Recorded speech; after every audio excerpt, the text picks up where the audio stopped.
If you enjoyed this video, be sure to hit that sub button for more amazing content. Now, let's jump straight into the video. What's good, YouTube, and welcome back to the Bofino One podcast, and I am your host, Bofino One. And as you guys can see from this title, this recently popped up on my newsfeed today, and I saw it says the Supreme Court just set a date to hear Biden's student loan forgiveness case, which will decide the fate of millions of borrowers. So, this has been going on for quite some time. We all know that they recently just extended the student loans to go all the way out until, at least for me, it's showing October of 2023, like it can possibly go that far. And, it kind of seems like it's probably going to keep getting extended until they, until they come up with like a hearing, right, of what they're going to do, what they're not going to do. And so I did see this article, and I thought it'd be interesting to go through because I was like, okay, this affects me and millions of others. So before we get into the video, be sure to give it a thumbs up and subscribe and turn on post notifications. So, the Supreme Court will hear arguments on Biden's student loan forgiveness on February 28th. So that's about 2 months from now. It will take on the two lawsuits that have paused the debt relief so far. Biden recently extended the student loan payment pause in light of the legal changes. President Joe Biden's student loan forgiveness is officially in the Supreme Court's book. On Monday, the nation's highest court announced it will be taking on both lawsuits that challenge Biden's debt relief on February 28th, after Biden announced up to $20,000 in debt cancellation for borrowers making under $125,000 a year. At the end of August, a number of conservative-backed lawsuits arose seeking to block the relief, and two of them have temporarily succeeded so far. One lawsuit filed by 6 Republicans-led states argued the debt relief would hurt their state's tax revenues, and that of Missouri-based student loan company MOHELA.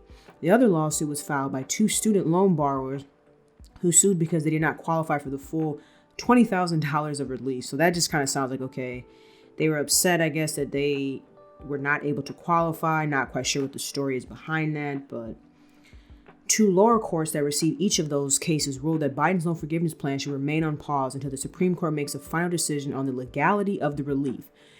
With regards to the lawsuit filed by the GOP-led states, the Supreme Court will consider these 2 questions: whether the Republican-led states that filed the lawsuit have standing, and whether Biden plan to cancel student debt exceeds the Education Secretary authority or is arbitrary and capricious.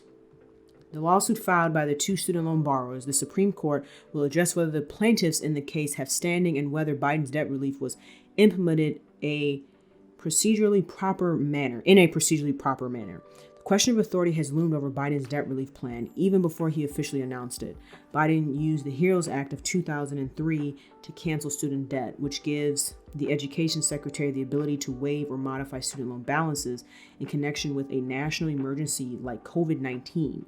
But the lawsuit, along with some Republican lawmakers, have argued that Biden overstepped the authority granted under the HEROES Act and enacted broad debt relief should require congressional approval. While Biden's administration has maintained confidence and will prevail in court, some advocates and Democratic lawmakers have argued he could use the Higher Education Act of 1965 instead to forgive student loans, which would not require the existence of a national emergency.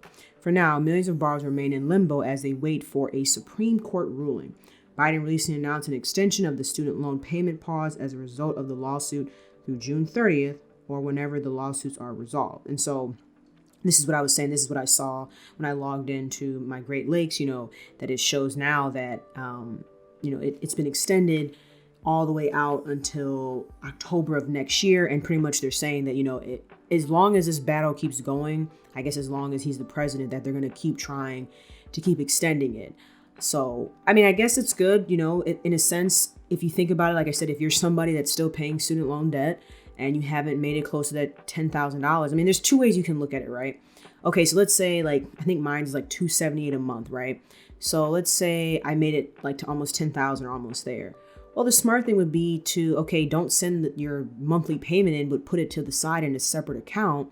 That way, if all of this goes belly flop up and doesn't happen, right, you still can just send in that mass amount and pay it off or pay whatever's left off. But if it does go in your favor, well, now you have all this extra cash to the side. I mean, that would be the smart thing to do, because it doesn't make sense if this actually goes through and you're sending in more money. I mean, they're supposed to give people their money back, I believe, if they've sent in or have paid more than like the $10,000. But you know, I feel like this is still a way of helping people because it's still in forbearance. So therefore, if you have money over 10K, you keep sending money in, it's going to the principal. So it's helping you out in the end. And like I said, if you're someone that has $10,000 left, not financial advice, but something that I would think about doing is whatever your monthly payments would be, you would be paying them anyway, right? So just set that money to the side in a separate account. So if this is going on for the next couple years, and let's say, like I said, it doesn't happen, well, you have the money already to the side to finish it off. If it does happen, then, well, you have this extra cushion, 10K now, sitting in your account that you can go invest or do whatever with. So, you know, I think the whole concept of like sitting around waiting and, you know what I mean, not having like a backup plan, yeah, that's not good. So, yeah, I mean, that's pretty much the end of this article here. And yeah, I just wanted to share this. I thought this was interesting. But let me know your guys' thoughts about this down below in the comment section. If you enjoyed the video, be sure to give it a thumbs up, comment, share, and subscribe. And I'll catch you guys in the next one. Peace.